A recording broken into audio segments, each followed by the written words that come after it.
Hi, welcome back to Outdoor Gear and Skills. Several years ago, when I was still living in Oregon, I did a video about gamma lids.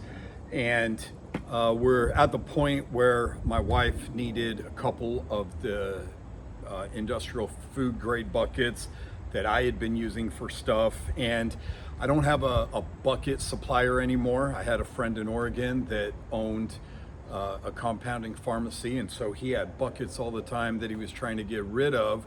And I took a lot of the 5-gallon buckets to use with these lids. And as we moved and did different things, got to the point where I needed to switch some stuff. So I went to Harbor Freight, got a couple of their buckets, and you know, you would think that a red bucket would be great to have all of my fire starter stuff in it and all of that. And as I went in and reorganized stuff a few weeks ago, the bucket that has all of my fire starting kits, my strikers, tinder, different things like that, dryer lint, Vaseline with cotton balls, all of that is actually in a bucket that's about this high. And so that bucket's full, and I don't want to split it out and have to put it in 2 red buckets. So for now, I'm just swapping these out and putting things. So this bucket right here is my travel bucket. So I've got stuff in here like fire starters, I've got paracord, I've got a foldable shovel, just a bunch of different things that I might need if I'm doing a road trip, you know, traveling by vehicle. So wanted to flip this over. I went and grabbed a couple of these out of the storage container. So once you take those apart right there and you just smack that down, this is really difficult to get off a bucket. So once you put it on, it's kind of there. I had a tool at one point that was used for the old traditional lids to remove it. It was a strong plastic kind of reinforced tool that you could use to pry those lids off.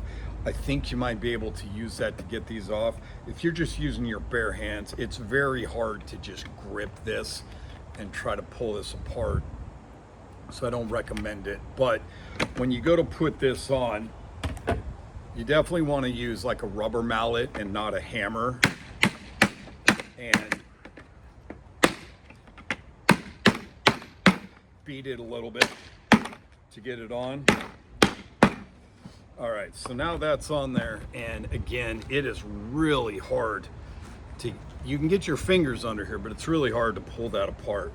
So now that that's done, I just throw that lid on and give it a spin, and now I've got that travel bucket. This one has all my extra rope and paracord. I've got some rope like that.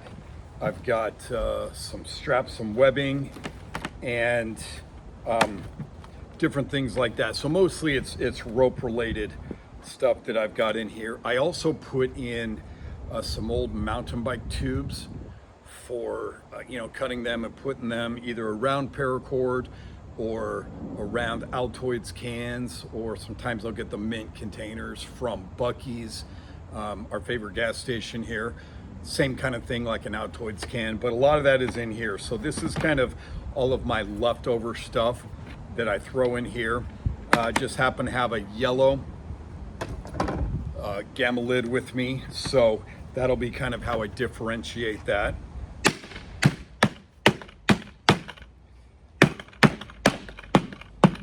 So you probably heard that pop in there.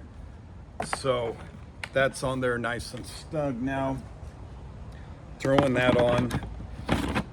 And so now I've got that one with all my backup rope and everything in.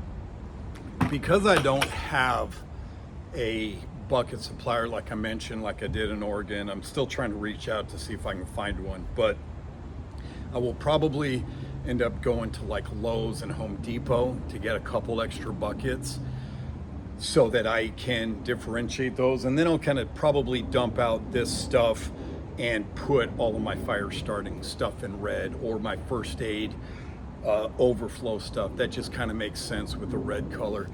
These buckets were about $5 at Harbor Freight. I believe at Home Depot and Lowe's are about the same thing. But you know, sometimes it just makes sense for me to have gear in a bucket instead of a duffel bag or a backpack. I don't really want to be going through a duffel bag trying to find rope. You know, the great thing about paracord and all that is that if it gets wet, it doesn't mildew or anything like that. But I just don't, you know, it could get wet in a bag, but you know, like this, it's gonna stay dry, it's gonna stay safe. You know, everything's in there, it's easy to get out. It's easy to look down in a bucket versus opening a bag or trying to find something at the bottom of a bag. So for me, Gamma lids are awesome. It's just a great way to get in and out of your bucket stuff, and you can still stack them. So I can easily throw stuff like this and have them stack, and they're strong enough to hold loads like this. Both of these are not very heavy. It's not like they're 50-pound buckets. I don't know what the actual rating is as far as stacking, but we've got our food stuff in it, like sugar or flour and that kind of thing, and we stack these 2 or 3 high without any problem. So I'd love to hear what you think about Gamma lids. There are some other things out there, ones that have different ratchet styles and things like that. I'd love to hear what you think about that, and if you use these and what your experience is.